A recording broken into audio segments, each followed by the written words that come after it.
Gagasan itu asupan pokok demokrasi berkualitas. Gagasan mesti dipertarungkan. Yang terbaik akan menang. Semakin banyak politik gagasan mengisi panggung, politik identitas tak punya tempat bernaung. Simak Gagasan UKI. Assalamualaikum warahmatullahi wabarakatuh. Salam sejahtera untuk kita semua. Om Swastiastu, Namo Buddhaya, salam kebajikan. Teman-teman Gagasan UKI, kali ini Gagasan UKI bukan dalam edisi monolog ya seperti biasa, tapi kali ini saya kedatangan seorang tamu untuk kita berdiskusi banyak hal terkait dengan isu-isu kekinian. Nah, ini dia. Tamu saya ini lumayan spesial ya. Dia adalah seorang senior saya di dunia politik. Beliau juga orang yang mengalahkan saya waktu saya nyalek di Jakarta Timur. Jadi tadi sebelum kita taping ya saya nyolong-nyolong ilmu sedikit lah ya. Jadi langsung aja ya. Saya kedatangan seorang tamu, the one and only Bang Habibur Rahman. Siap bro. Siap, terima kasih sudah hadir ke sini, sudah mau diundang. Sesama anak timur ini. Sesama roti. Rombongan Timur. Ya, betul. Bang Habib, kita langsung aja ya Bang Habib ya. Yes. Bang Habib kan saya dengar nih dulunya tuh PRD. Ya, Iya kan? Ya, benar. Lalu kemudian bergabung ke Partai Gerindra yang notabene dipimpin oleh seorang Prabowo Subianto yang memiliki reputasi lekat dengan Orde Baru. Betul. Nah, ini di sini ada semacam konflik kebatinan nggak, Bang Habib, sewaktu baru saja bergabung kah atau mulai aktif di Gerindra kah gitu? Ada konflik kebatinan nggak atau justru tekanan dari eksternal? Ya tentu kan kita dulu kan berhadap-hadapan dengan Pak Prabowo ya. Dengan keyakinan politik masing-masing tentu saja. Berhadapan lalu reformasi ya. Kami pun tetap dalam konteks psikologis masih berhadap-hadapan ya. Nah, lalu tahun 2009 pemilu kan. Waktu itu saya di PDI Perjuangan. Bro. Oh, Bang Habib pernah di PDI Perjuangan. Di PDI Perjuangan sama-sama dulu Bang Masinton masih awal-awal masuk tuh yang bawa yang ngajak itu Taufik Kimas. Karena kalau saya kan kebetulan Sumatera Selatan lah, grup Wong Kito Galol. Walaupun aslinya orang Lampung ya. Iya, Lampung selalu kan dekat kan ya. Sama. Ayah saya Palembang, ibu saya Lampung. Kita grup itulah gitu kan. Tapi saya lihat dalam Mega Pro waktu itu kan luar biasa juga nih. Gagasan-gagasan Pak Prabowo itu sebetulnya kurang lebih sama dengan idealisme kami gitu. Jadi karena berinteraksi ya kemudian secara politik kan kita lihat kalau gerbong di PDI Perjuangan panjang bos. Ya kan? Kalau gerbong Gerindra Partai Baru agak pendek. Nah, makanya antreannya nggak sepanjang itu. Iya, kita diminta gabung di Gerindra. Gabung dan itu banyak sekali diskusi. Waktu itu saya dipanggil saat itu ya bisa seminggu 2-3 kali kita diskusi dengan Pak Prabowo begini 3-4 orang langsung dengan Pak Prabowo-nya ya 3-4 orang. Oh ternyata kita bicara banyak hal yang banyak kesamaan. Saya baru tahu Pak Prabowo itu latar belakangnya ya aktivis juga karena keluarga beliau kan keluarga aktivis. Remaja Prabowo itu adalah remaja aktivis, beda dengan remaja misalnya 90-an yang hedonis bukan. Remaja aktivis tahun 60-an itu. Bahkan beliau juga kenal dekat dengan salah satu idola kita waktu itu almarhum Sohogi. Pak Prabowo itu ya berinteraksi dengan Sohogi waktu itu. Sohogi yang beberapa beberapa tahun di atasnya, tapi sangat akrab dengan Pak Prabowo. Karena Pak Sohogi dekat dengan ayahandanya Pak Prabowo, Pak Sumitro. Iya. Tapi kalau dalam konteks politik kan kita diskusi panjang lebar, bro, ya. Soal macam-macam ya, soal demokrasi, soal bagaimana mengelola negara ini ke depan. Ternyata sama sebetulnya banyak kesamaan. Dengan Pak Prabowo. Karena begitu kita diminta masuk, saya masuk. Ada satu ya. Saya kan dulu partai progresif. Kalau partai progresif itu kan salah satu cirinya ada sekolah partai gitu kan. Kita usulkan ke Pak Prabowo itu sekolah partai. Payung bersambut. Nah itu yang sekarang sampai di Hambalang itu kalau ke Hambalang. Kan banyak itu kan. Hampir tiap hari selama Partai Gerindra ada itu selalu ada orang yang diklat di situ, dididik, dikaderisasi. Nah itu berjalan ya ke sini ya udah. Tentu kan konflik batin ya nggak mau gimana kan ini sketsa sejarahnya sudah berubah. Dulu kan kita berhadapan-hadapan, sekarang kan tujuan kita sama, membebaskan rakyat dari kemiskinan dan lain sebagainya. Jadi di Gerindra kita bertemu dengan berbagai orang dari berbagai latar belakang. Bahkan saya ketemu dengan dulu mantan prajurit TNI, ya kan mungkin dulu dia memburu kami kan. Ya, dulu yang ngejar-ngejar lah ya. Iya, ya kan. Ya bisa ketemu. Tapi di situ juga ada aktivis dari bekas panglima-panglima GAM. Ya kan, ada yang di Papua, aktivis Papua, ya bersatulah di situ. Sudah ya kita ngeblend ya, karena memang punya cita-cita perjuangan yang ternyata sama. Ternyata sama. Jadi ya sejarah membuktikan ya, kita di sini juga ternyata bisa berbuat banyak untuk masyarakat ya di Gerindra. Itu dia. Jadi memang awal ada semacam konflik, apalagi dengan teman-teman. Gimana ya tuh kan, Bang Habib ya, dengan teman-teman? Ya biasalah. Teman-teman kan, wah kok kamu gabung dengan Pak Prabowo, kan kawan-kawan kita diculik sama timnya. Terus Bang Habib bilangnya apa jawabnya? Ya tentu pertama dalam konteks politik ya, kita ini kan episode sejarah yang sudah berbeda, ya kan? Ya sekarang kan kita punya perjuangan sendiri juga gitu loh. Ya, jadi nggak melulu kita lihat luka kita di masa lalu gitu kan ya. Nggak melulu ngurusin masa lalu, tapi sekarang kan kita harus berjuang juga. Wadahnya apa gitu. Wadah paling real bagi saya kemarin adalah Gerindra, sampai saat ini adalah Partai Gerindra. Dia teman-teman ada yang bisa menerima, ada bahkan ada beberapa yang akhirnya ikut juga mendukung Pak Prabowo.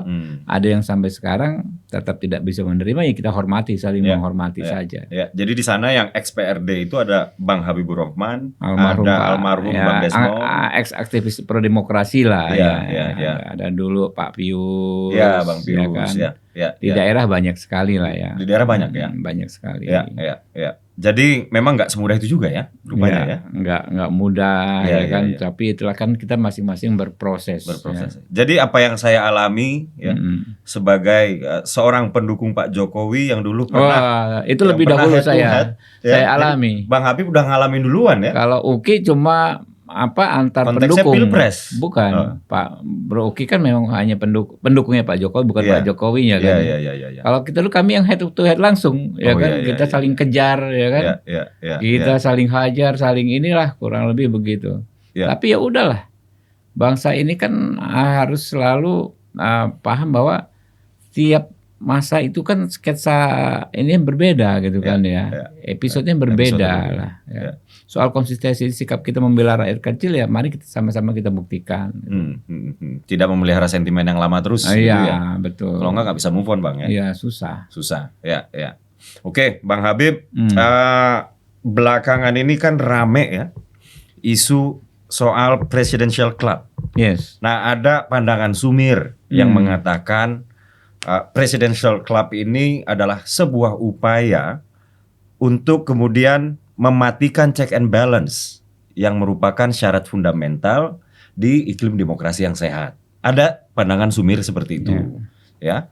Di samping kemarin juga Pak Prabowo, ya, sewaktu di Rakernas PAN hari Kamis minggu lalu ya, sempat juga mengatakan bahwa kalau mau diajak kerjasama, ayo, gitu.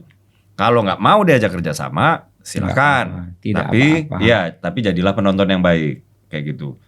Yang jelas jangan mengganggu. Nah, jangan-jangan pandangan sumir ini benar bahwa Pak Prabowo ini, ya mungkin pandangan positifnya atau perspektif positifnya kita bisa katakan ingin merangkul.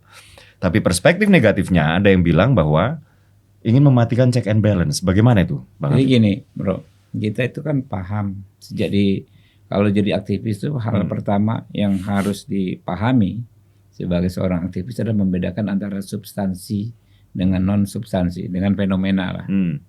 Dalam setiap masalah kan pasti kita harus lihat substansinya apa dengan formalitasnya. Ya.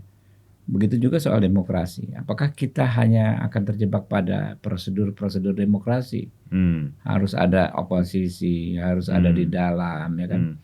Lalu apakah prosedur-prosedur formal-formal seperti itu yang berlaku di negara lain bisa begitu saja sama berlaku di kita, ya kan? Sementara ada hal-hal mendasar yang beda kita dengan negara-negara yang dianggap negara demokrasi majulah, ya kan? Demokrasi Misalnya barat Amerika, lah, ada kan? barat lah. Misalnya dalam konteks gotong royong, itu kan paling inti dari Nilai luhur bangsa ini ya. nilai luhur bangsa ini. Kita betul. ini kan selama ini kan di situ. Ya. Mulai kecil ya di kampung itu, tiap perbedaan pendapat itu kan bukan menang-menangan kalau orang Indonesia. Ya. Ya kan? Ya. Dulu aja kalau ada orang kita naik motor, ketabrak mobil. Kan kalau zaman dulu itu nggak ada proses hukum kan, malah jadi saudara, dikumpulin orang ya kan, kita ini siapa ganti rugi segala macam, nggak lihat benar salah sebetulnya, nggak lihat menang kalah, tapi lihat bagaimana bisa bermusyawarah sama-sama ini. Ya. Bahkan dari kasus-kasus seperti itu kan menjadi saudara, malah sampai mati orang-orang itu menjadi saudara karena diawali oleh kecelakaan. Ya. Pelanggaran hukum sebetulnya. Ya. Pasti ada yang benar ada yang salah kalau mau saklek ala barat. Ya. Itulah nilai-nilai yang kita pegang. Nah, saya makanya waktu awal berita tersebut banyak muncul, saya dejavu dengan dialog-dialog saya dengan Pak Prabowo. Yaitu awal-awal dulu kan saya sering ya kan ngobrol begini Pak Prabowo. Lalu Pak Prabowo itu ada semacam tradisi memberikan taklimat pidato internal itu kayak pembekalan ya kan. Di pembekalan kader. Lalu saya juga kan kalau Pak Prabowo kampanye saya dengerin kampanyenya, pidatonya. Ya itu kan sering disampaikan kepada Pak Prabowo Presidential Club. Itu kan intinya sama aja, bagaimana kita bisa bekerja sama satu sama lain. Bahwa kita ini nggak mungkin mengelola negara ini sendiri. Siapapun nggak mungkin. Harus melibatkan semua baru kita bisa maju. Betul. Ya. Kami waktu mungkin sekitar 15 atau 10 tahun yang lalu, waktu itu India kan meroket.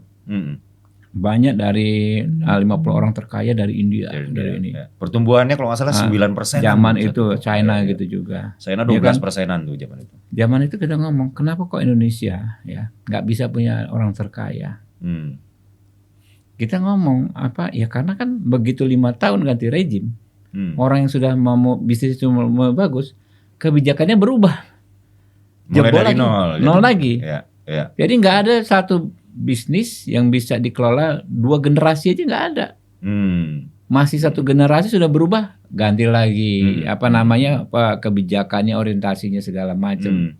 Sehingga kita tuh nggak pernah ini baik di elit maupun yang di grassroots ekonominya kan, nggak pernah benar-benar advance kan, udah mau maju. Berubah lagi. Orientasi kebijakan ekonominya, bisnis, investasi berubah semua. Kan ekonomi politik lah, soal penyelenggaraan negara kan ekonomi politik. Ya. Nah itu yang diskusi sering saya dengan Pak Prabowo. Makanya kata Pak Prabowo perlu semacam di ini presidensial. Bahasanya baru saya kenal, saya dengar dari Daniel kemarin. Tapi dilibatkan. Pak Prabowo itu kan mantan presiden, nggak pernah disebut mantan presiden sama beliau. Sebutnya presiden ke-7, presiden ke-5. Oh, beliau nyebutnya gitu ya? Iya presiden dong. Itu bukan kan mantan presiden. Gitu ya? Bagian dari sikap bahwa semua pemimpin yang pernah memimpin itu harus kita hormati. Capaian-capaiannya pasti ada. Itulah kalau orang Indonesia kan begitu.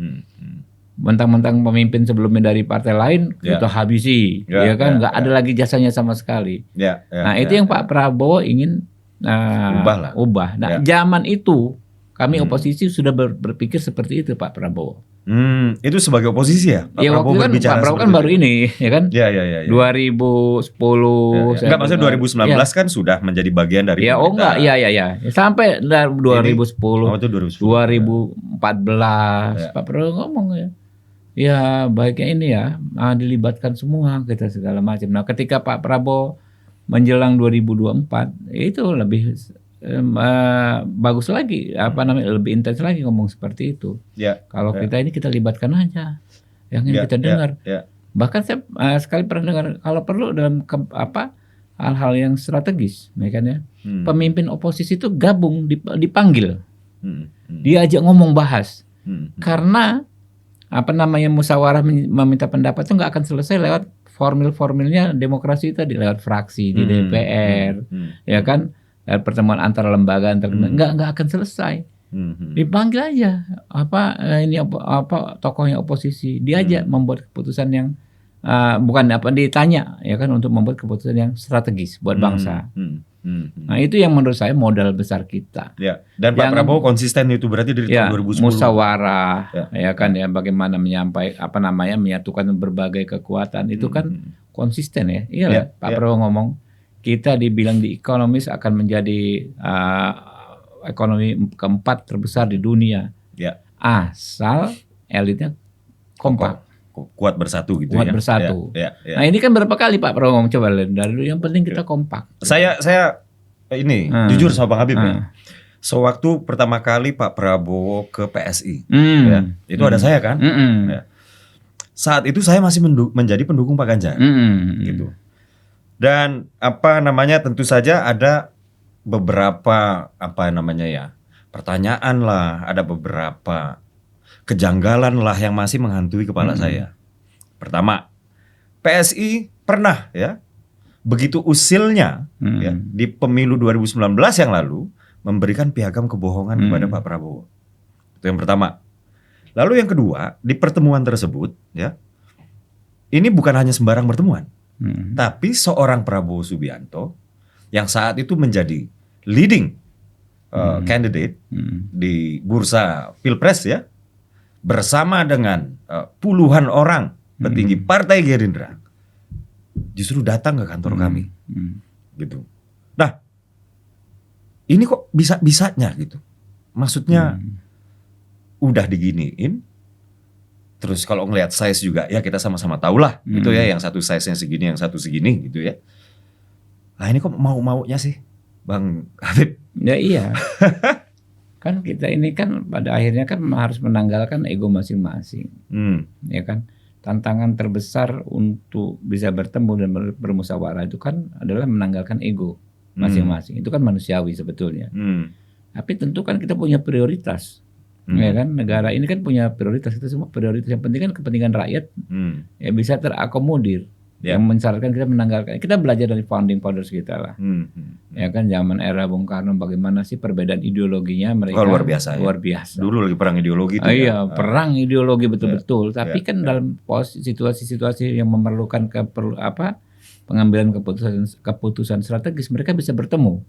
Itulah yang kita coba teladani. Ya, Pak Prabowo juga begitu. Jangankan dengan teman-teman PSI lah yang cuma pakai saling bully lah dulu kan 2014. Iya, 2019 lah. Ya 2019 ya. Kalau dengan GAM misalnya Pak Prabowo pakai senjata dulu konfliknya dengan dengan teman-teman yang dulu pernah di Papua Merdeka gitu kan ya. Itu kan, tapi ketika kita sudah satu pemahaman bahwa kita sepakat nih yang prioritas ini bagaimana kita tercapai tadi, mensejahterakan rakyat, ya, memberantas kemiskinan, bagaimana rakyat tidak ada yang lapar, kan sama semua, ngapain harus dibeda-bedain kan? Itulah saatnya kita menanggalkan ego kita. Ego yang tadi itu ya. Ya gimmick-gimmick yang dulu terjadi ya sudahlah, namanya politik tentu harus ada dinamika. Dan kita kan melihat teman-teman PSI juga kan konsisten. Orang-orang yang konsisten dalam konteks memaksimalkan tujuan perjuangan teman-teman. Disitulah kita ketemu gitu kan. Nah, PSI ini ya sama lah, hatinya merah putih gitu loh. Kan gini bro, dalam perjuangan itu kita sebagai aktivis itu setahu saya ada 3 platform. Ya, apa aja tuh Bang? 1 ideologi, 2 politik, 3 organisasi. Iya kan? Kadang kita dalam konteks organisasi beda, konteks politik beda, tapi ideologi kan harusnya sama. Ideologi itu kan artinya bagaimana kita ingin mencapai tujuan perjuangan kita kan ya, sama gitu loh. Konteks ideologi keindonesiaannya antara PSI dengan kita Partai Gerindra pasti sama lah, Soal politik pernah berbeda, tapi kan bisa saja sama gitu kan ya. Apalagi hanya soal organisasi, yang satu gede, yang satu kecil gitu kan. Jadi kan kembali ke logika, yang paling penting kan yang substansi apa dari 3 itu, yang paling substansi apa? Ideologi dong, kan? Ya apa namanya politik penting nggak ya penting, tapi tidak sesubstantif ideologi Ideologi tadi. apalagi hanya sekedar organisasi. Ya. Nah inilah yang menjadi pandangan Pak Prabowo dan kita kami ini Partai Gerindra. Ya. Saat itu nih Bang Habib ya, di ruangan tersebut saya ada juga tuh, ada Bang Habib juga, saya lihat di situ ya. Saat itu saya ingat betul Pak Prabowo mengatakan bahwa minum ya. Silakan. 2045 Indonesia sudah harus menjadi negara maju kalau tidak mau terjebak di middle income trap gitu ya. Betul. Dan syarat mutlak untuk menjadi negara maju yaitu antara sekarang sampai 13 tahun ke depan terutama itu adalah persatuan para elit politik ya. Dan saya agak kaget waktu itu ternyata kita nggak bahas koalisi sama sekali rupanya. Jadi dapat saya simpulkan itu adalah pertama kali saya menumbuhkan katakanlah prasangka positif terhadap Pak Prabowo gitu. Dan di pertemuan kedua, kalau nggak salah itu di Kartanegara ya, gantian ya kami pakai drum band apa? Yang pakai drum band itu luar biasa. Itu Mars PSI dinyanyikan pakai drum band ya, drum bandnya Gerindra itu ya. Di sana Pak Prabowo juga mengatakan bahwa Indonesia ini terlalu besar dan terlalu kompleks untuk sekedar dikafling 1-2 kelompok saja. Betul. Gitu ya. Bang Habib ada di situ juga saat itu ya. Dan Pak Prabowo juga bilang, saya pernah membaca sebuah buku. Ada sebuah peradaban ya, pemerintahan atau kerajaan gitu. Di mana SDA-nya unggul, kaya raya gitu. SDM-nya juga unggul, tapi kemudian peradaban tersebut hancur lebur. Dikarenakan para elit politiknya gagal untuk bersatu kayak begitu ya. Dan kalau bisa saya simpulkan, bisa nggak saya simpulkan maksud saya, semangat yang sama ini ternyata udah dibawa sejak lama. Betul. Ya. Sampai yang terakhir ini adalah tentang wacana presidential club ini. Gitu ya. Dan secara kelembagaan presidential club ini akan menjadi seperti apa nih Bang Habib? Udah pernah dibahas belum ya? Iya, pokoknya kan yang jelas kan substansinya itu, ya kan. Jadi orang yang pernah menjabat presiden ada dua kapasitas menurut saya. Satu, ada dua hal yang kita lihat. Pertama, kapasitasnya tentu pemimpin besar. Betul. Pernah memimpin republik. Ratusan juta orang pernah dipimpin gitu ya. Bukan orang biasa dong. Bukan. Ya kan? Kita kan perlu pendapat dia. Apalagi mengkonfirmasi kebijakan-kebijakan yang pernah diambil di masa lalu. Di mana letak tempat kita mengkonfirmasi, nanya waktu itu tujuannya apa sih ada kebijakan ini? Ya kan? Apa sih kendalanya juga di waktu itu kan tempat paling tepat mengkonfirmasi kan ke highest leader itu kan, presiden di saat itu. Satu, yang kedua representasi. Ya, orang yang pernah menjadi pemimpin menjadi presiden tentu kan ada pengikut di belakangnya. Kan dia representasi dari sebagian sejumlah besar bangsa ini. Betul. Pak Ibu Mega, Pak Jokowi itu di belakangnya masih ada pengikut-pengikut beliau. Nah itu kan penting untuk diberikan coupling yang khusus dalam konteks musyawarah di tempat yang paling elit. Iya dong. Kebijakan strategis tadi. Ya kan satu kapasitas, kedua representasi, ya kan dua hal itu kemampuannya dan di belakangnya siapa gitu kan ya.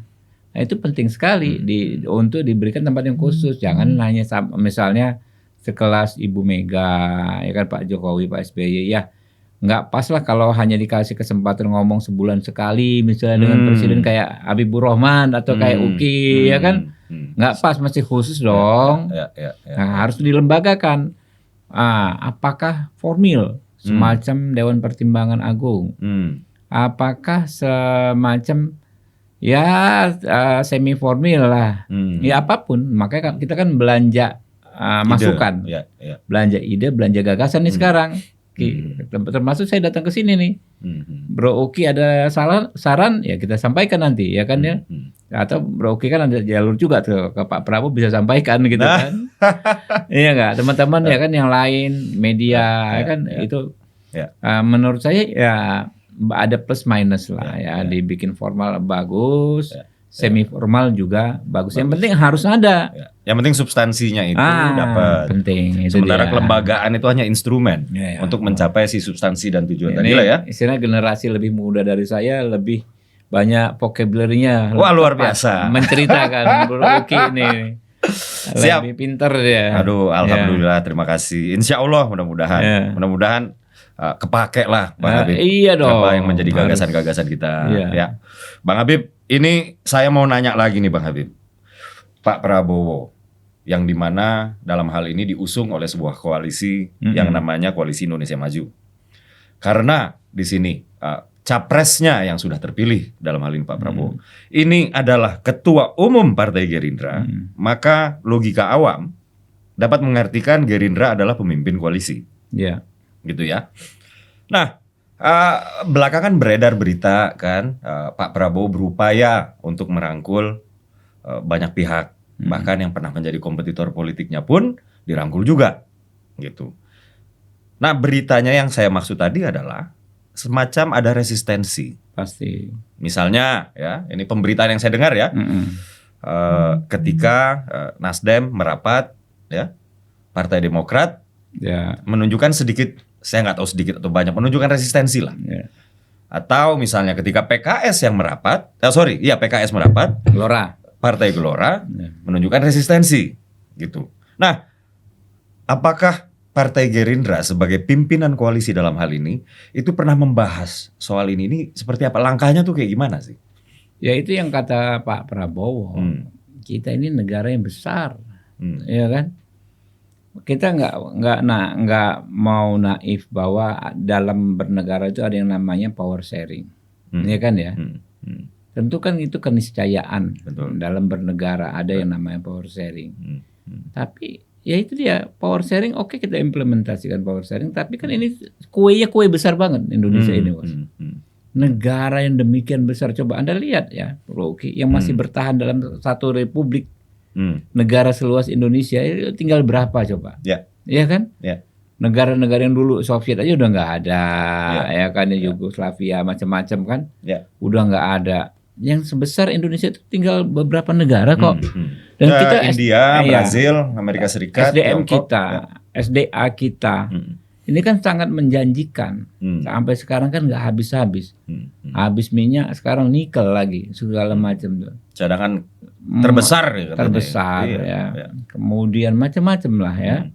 Nggak ada habisnya sebetulnya. Jadi kalau untuk sharing, power sharing tadi kan ya, kalau kita mau sharing, itu tuh nggak akan ada yang susah lah. Kalau kita semua pengen ini nih, apa namanya, mengimplementasikan power sharing, ya kan? Tinggal diatur aja, gitu loh.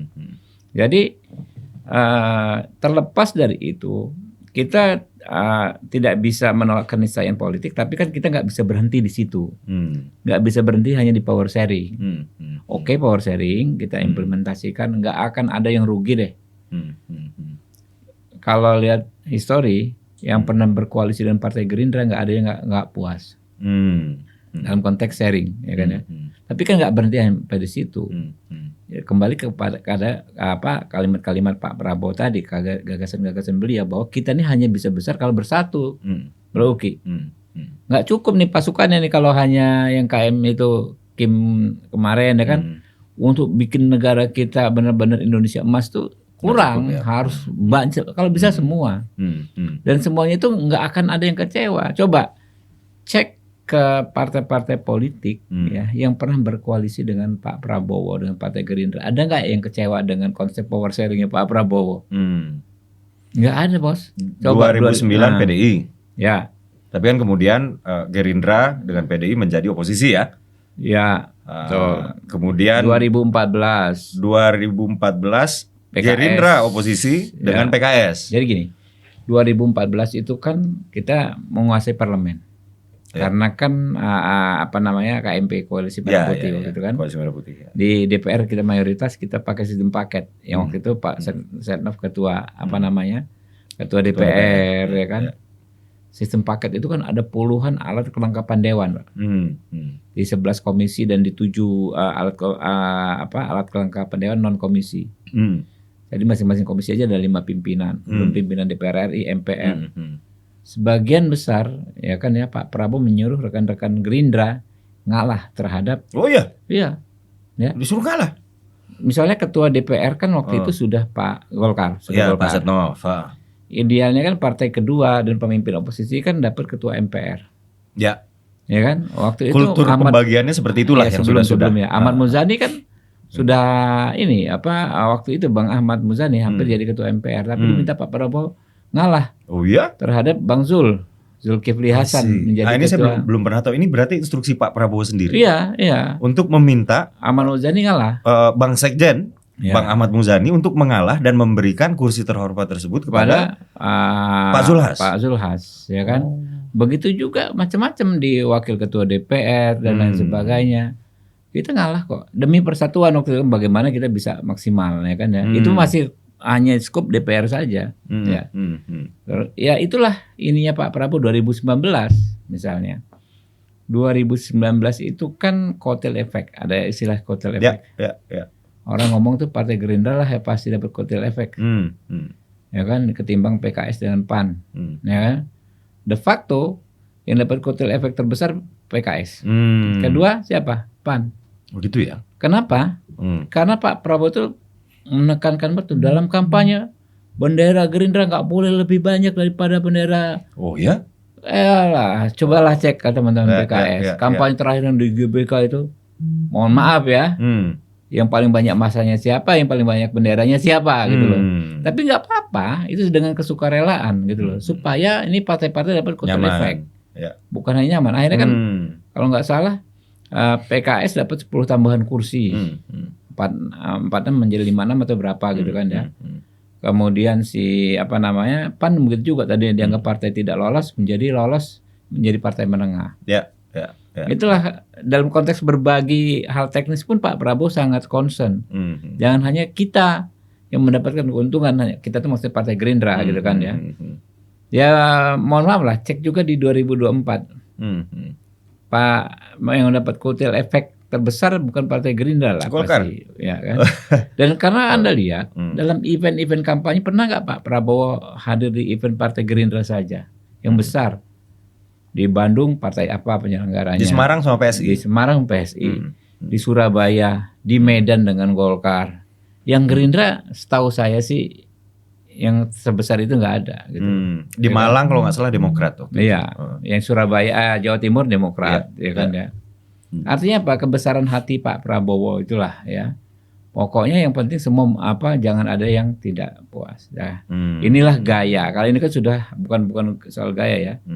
Ya memang modelnya Pak Prabowo itu begitu dan bisa dicek sejak zaman ini aktivis di kemiliteran.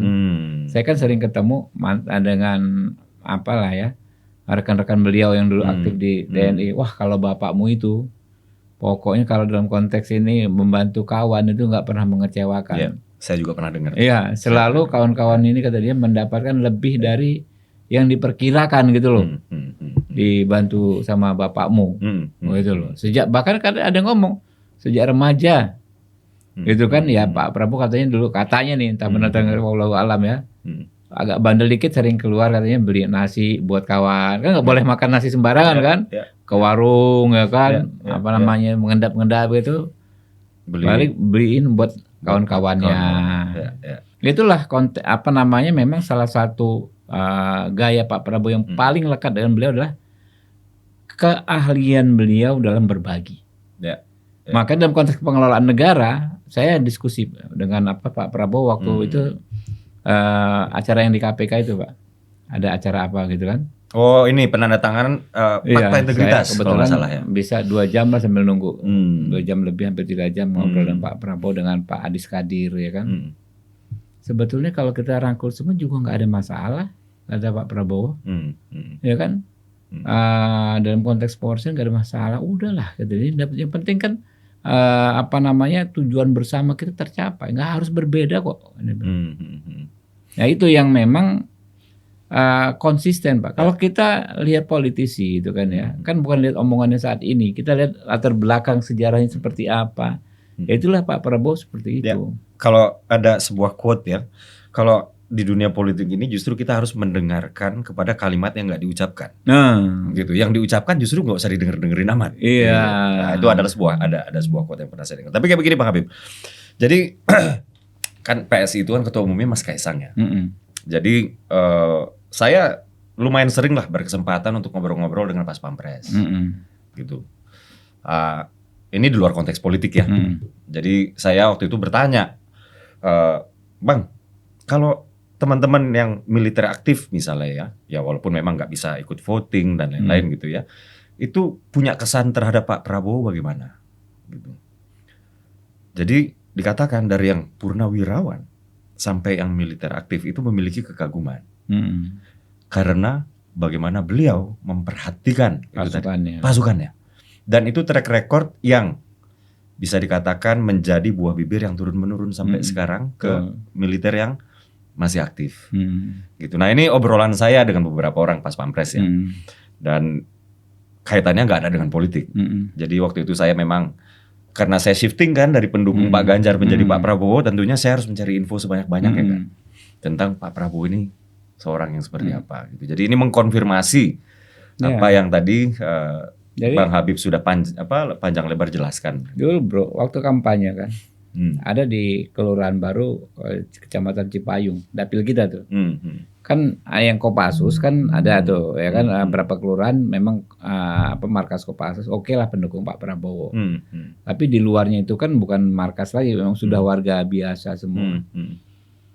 Kalau saya jalan di sana, jalan kaki capek aja Pak. Jadi keluarga bukan hanya purnawirawan, keluarga Pak. Zaman Pak Prabowo itu Pak, kami diperhatikan luar biasa. Ini warga sipil nih ya, yang bicara ya, tetangganya. Tetangganya Kopassus. Kopassus di jantung Jakarta Timur ya. Artinya kan track record itu nggak bisa dilupakan gitu loh. Bagaimana dia itu pokoknya semua pasukan yang pernah beliau pimpin ya kan, itu selalu menyampaikan itu, selalu mendapatkan lebih dari yang mereka harapkan.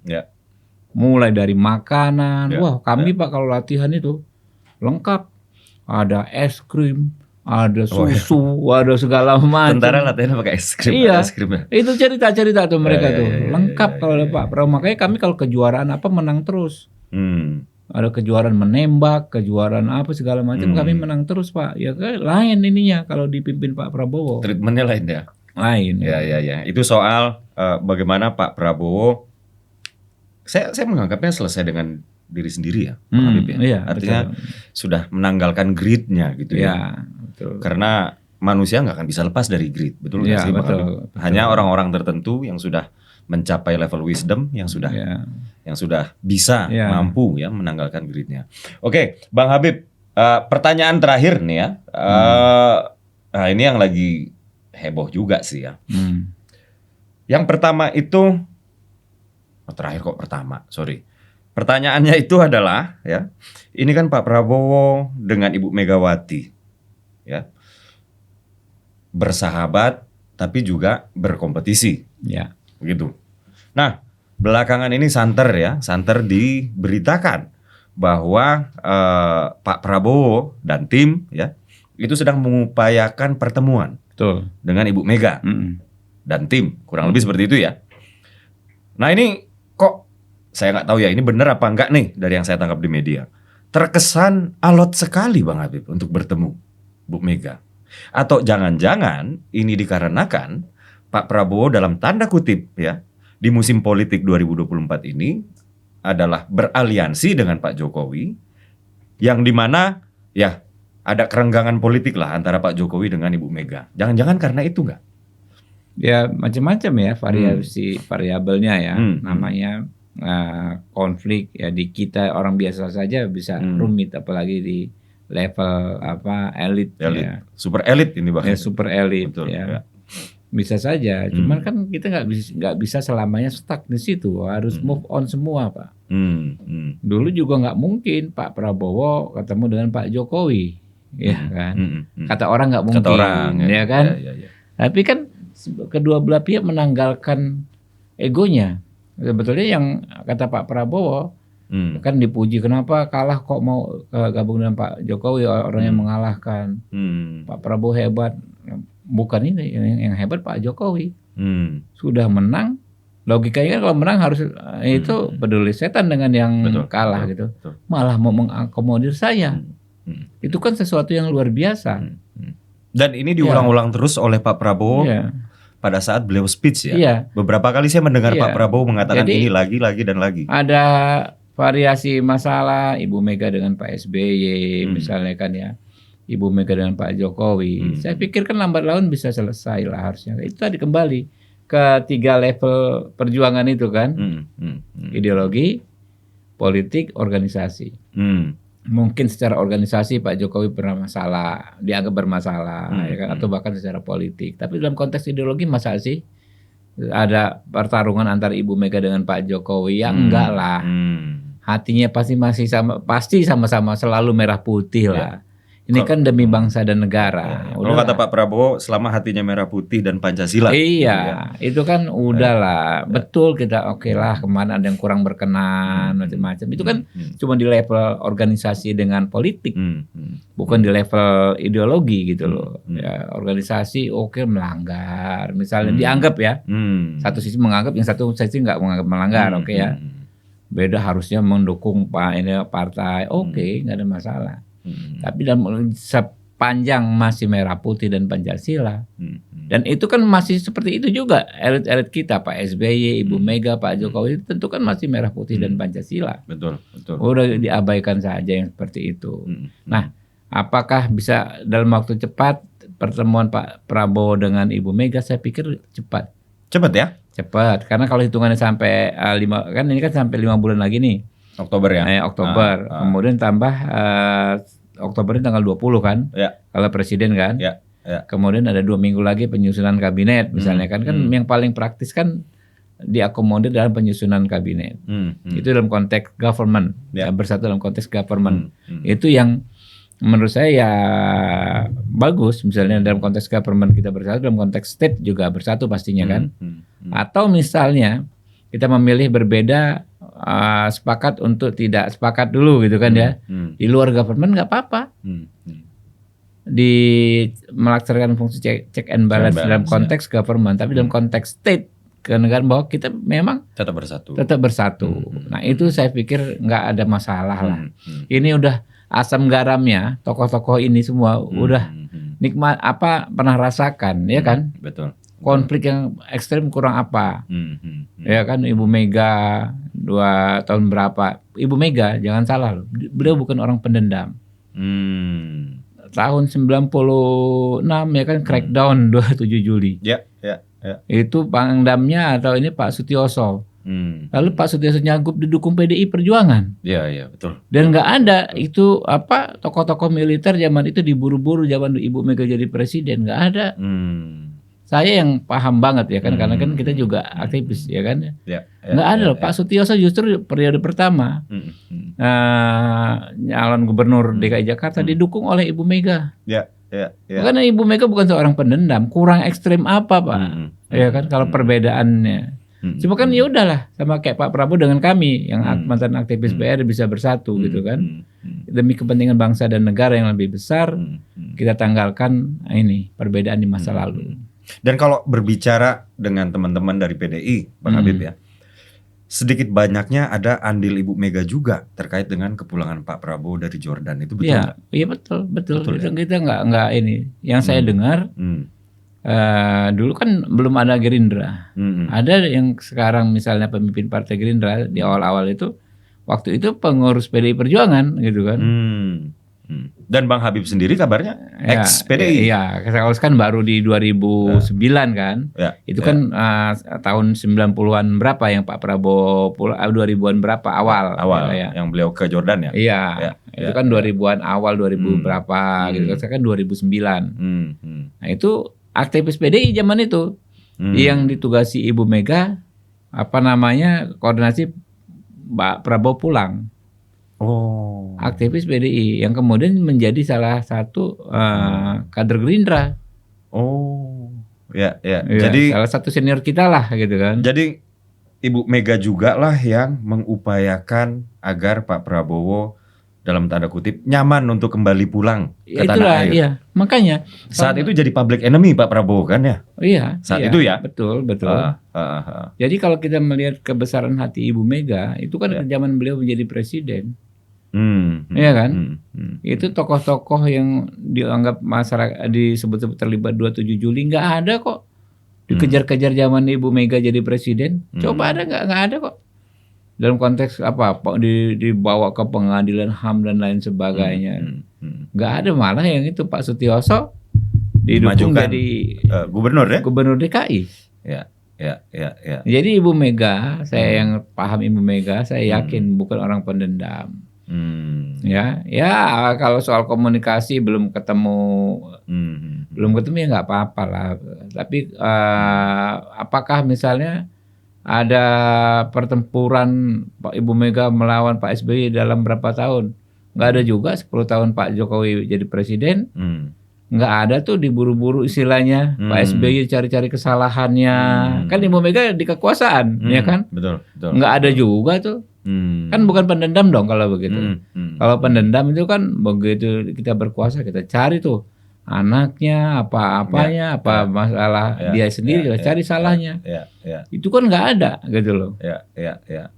Jadi kita bisa dikatakan kita ini beruntung lah ya, Iya, Bang betul. Habib ya, bahwa pemimpin bangsa ini yang sudah ini artinya memang orang-orang yang statesman ya. Harusnya menurut saya begitu ya.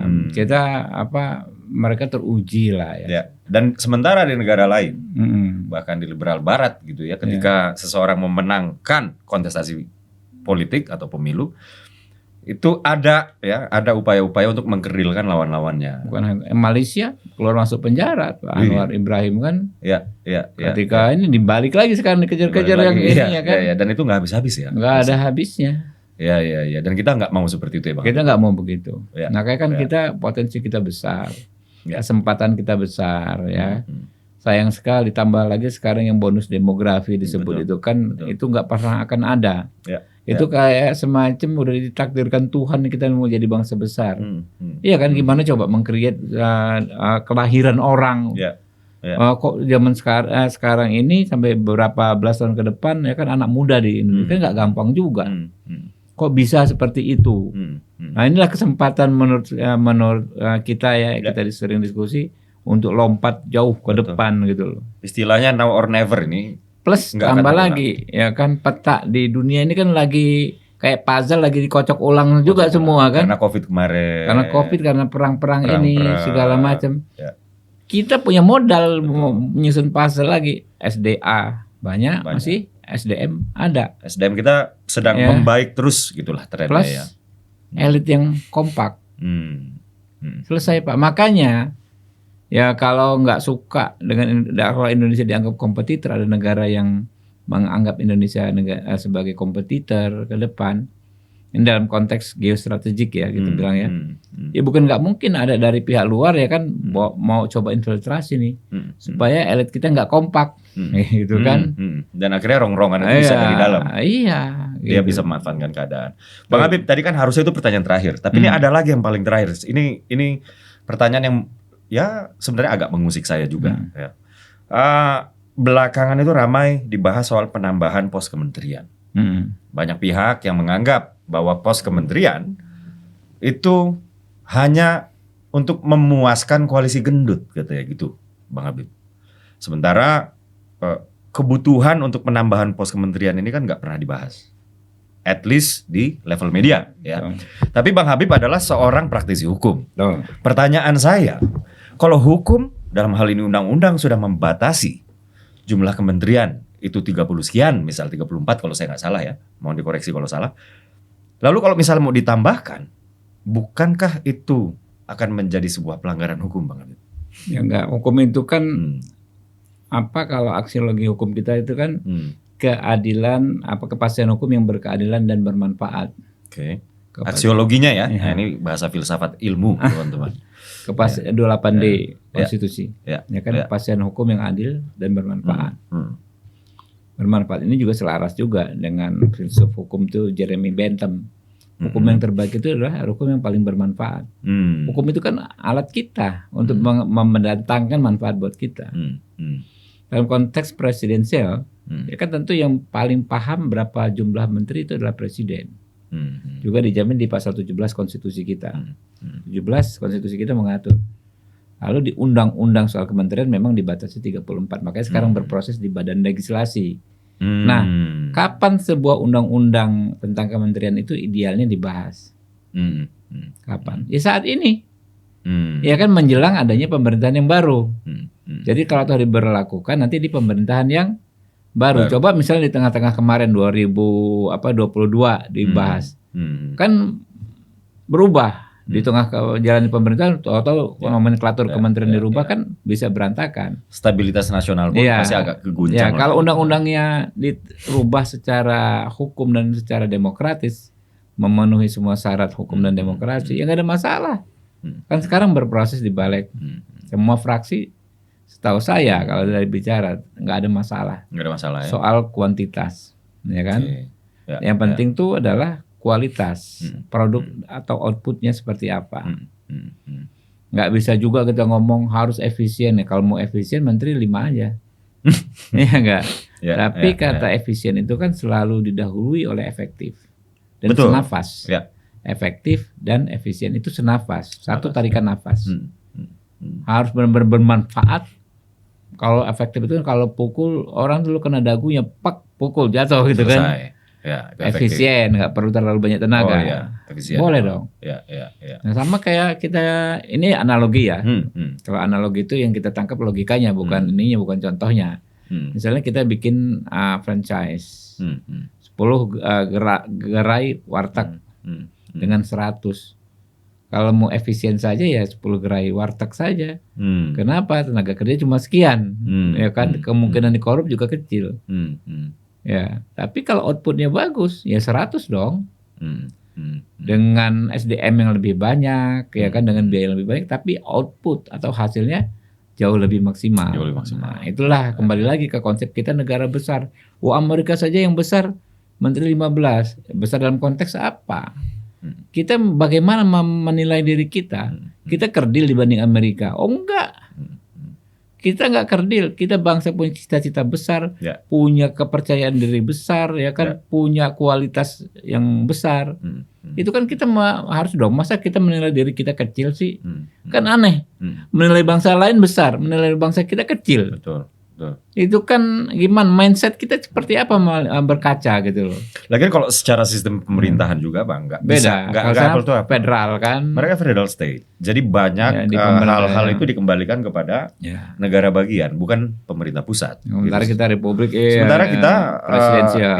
Kita presidensial yang NKRI lah, bukan federal state. Sehingga banyak urusan-urusan itu yang masih dihandle oleh pemerintah pusat. Jadi ini nggak bisa dipisahkan hanya karena ingin mengakomodir kabinet gemuk, ya kan? Kata diksinya aja diksi nakal istilahnya. Itu udah tendensius ya. Bukan gemuk besar, ya kan? Tapi apakah kita hanya di situ, Pak? Enggak dong. Besarnya untuk apa? Besarnya itu untuk mengerjakan hal-hal besar, mengejar target-target besar sebagai konsekuensi negara besar, ya kan? Kalau aneh juga lah, ya kalau elit kita hanya berpikir untuk Pak Prabowo kan mengakomodir demi koalisi yang besar, hanya menyelamatkan kekuasaan yang 5 tahun ini. Saya pikir nggak serendah itu juga lah. Nggak sesempit itu juga. Nggak sesempit itulah. Kita udahlah berkuasa, lakukan yang terbaik ini. Dan keperluannya apa? Jumlah menteri yang tentu menurut saya lebih dari 34 bos. Banyak bos. Kita di Komisi 3 itu aja mumet tiap hari Pak. Imigrasi itu tuh harus memang langsung di bawah presiden di negara-negara lain, gitu kan ya. Sekarang di Direktorat Jenderal, ya kan? Di Kemenkumham. Iya, begitu juga lapas pemasyarakatan, ya kan, itu orang satu lembaga sendiri. Karena itu kan ngurus jutaan orang, ya kan, di bawah Kemenkumham juga, gitu kan ya. Macam-macam yang seharusnya memang menurut kami terpisah dan langsung ke presiden, biar bisa direktifnya itu jelas gitu loh. Bahkan saya pun sebenarnya mengusulkan Kementerian Kebudayaan itu berdiri sendiri, Bang. Ya, benar, persis. Mendikbud Ristek gitu kan. Ini udah pendidikan, kebudayaan, Ristek lagi. Ini ada 3 subjek besar yang diurus oleh satu kementerian. Orang satu kan, kalau nomenklaturnya di konstitusi kan urusan tertentu. Kementerian itu adalah yang mengurusi urusan tertentu. Satu urusan tertentu dalam konteks pemberantasan korupsi. Itu aja dikeroyok 3 lembaga. Belum maksimal. Ya belum terlalu maksimal lah. Masih ya kan? Korupsi kejaksaan, KPK, kepolisian. Kalau mengacu kepada mindset dengan logika efisiensi itu, harusnya hanya di di salah satunya dong, ya kan? Hmm. Ternyata kan kita melihat nggak bisa hanya satu, Hmm. karena fokusnya juga beda dalam memberantas korupsi. Ya. Kejaksaan lebih kepada aset recovery, ya kan ya, atau korupsi tentang sumber daya alam. Kalau ini lebih kepada penegakan hukum KPK, kalau kepolisian lain lagi. Kan ketemu lagi tuh spesifikasinya gitu, urusan tertentu itu. Ya. Inilah kan kita berproses sebagai Ya. bangsa. Nah, yang paling paham dan yang paling berkepentingan dan bertanggung jawab siapa? Ya presiden dong. Kan yang dapat raport dari ini gagal atau enggak melaksanakan visi, misi dan program Pak Presiden. Sebagai sebuah negara presidensial ya. Iya. Ya. Tapi begini Bang Habib, oke. Kebutuhannya untuk pembangunan nasional tentu ada. Gitu. Kalau saya sih, misalnya nih ada wartawan yang nanyain ke saya, gitu ya. Setelah kita bercerita panjang lebar tentang kebutuhan untuk pembangunan nasional tadi, tapi kan perlu diakui juga bahwa akomodasi politik untuk kemudian menjaga bahkan meningkatkan stabilitas nasional Ini pasti. itu juga sebuah variabel yang dipertimbangkan. Bukan harus kita akomodir. Ya. Iya, Dan kan ini nggak keniscayaan dosa. politik. Nah, yang Nah, menjadi ini masalahnya adalah seolah-olah dia dianggap dosa. Ya itu dia cara berpikir yang selalu membedakan secara antagonis satu sama lain. Padahal tidak harus begitu gitu kan. Menurut Kalau saya mengakomodir akomodasi berarti mengabaikan tujuan yang utama ya enggak lah. Gitu seolah-olah kan. saling menegasikan gitu ya. Iya. Bahkan iya. itu saling mendukung karena menurut saya selama memang tidak berlebihan ya. Iya, dan- Akomodasi politik ini iya. kan kaitannya dengan stabilitas nasional. Iyalah. Itu hal lain apa? Semakin banyak kementerian akan semakin korup. Ya itu kan logika yang agak-agak aneh ya.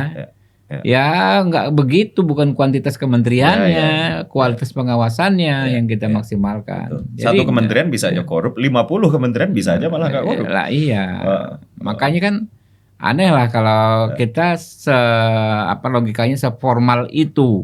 Gitu kan, nggak bisa seformal, mesti logika yang kritis lah dalam menyelesaikan persoalan-persoalan kebangsaan ini. Ya. Oke, terima kasih Bang Siap, Habib. brother. Barusan itu pertanyaan saya yang terakhir. Roti. Ya. Roti. Rombongan Main. Timur. Ya nanti kita nyontek lagi ilmu kerja elektoral ala Bang Habibur Jago Rahman. PS itu sebetulnya kursi ke-7 dari 6. Dari 6. Dikit lagi. Dikit lagi. Kita 125.000 waktu itu. Wah, Allah. Selisihnya luar biasa. itu dengan kursi ke-6 6.000 apa kalau nggak salah iya, ya. dikit Tipis lah. Dan ya sudah, belum rezeki kita untuk kali ini dan semoga di 2029 kita bisa. Bang Habib makanya doain ya. Iya, kita doain. Siap. Oke, nyusul ke Senayan guys. Amin. Oke, penonton Gagasan Uki, itu dia tadi ya. Poin yang terakhir ini penting banget untuk saya underline ya, bahwa memang kebutuhan bangsa ini kompleks, ada banyak ya. Kebutuhan pembangunan di dalamnya termasuk juga menjaga stabilitas nasional. Dan yang namanya akomodasi politik selama ini tidak berlebihan. Ini adalah bagian dari menjaga stabilitas nasional yang kali ini kita sangat perlu banget. Kenapa? Karena dunia ini belum sembuh, masih recovering efek COVID. Lalu ada krisis inflasi di dunia barat.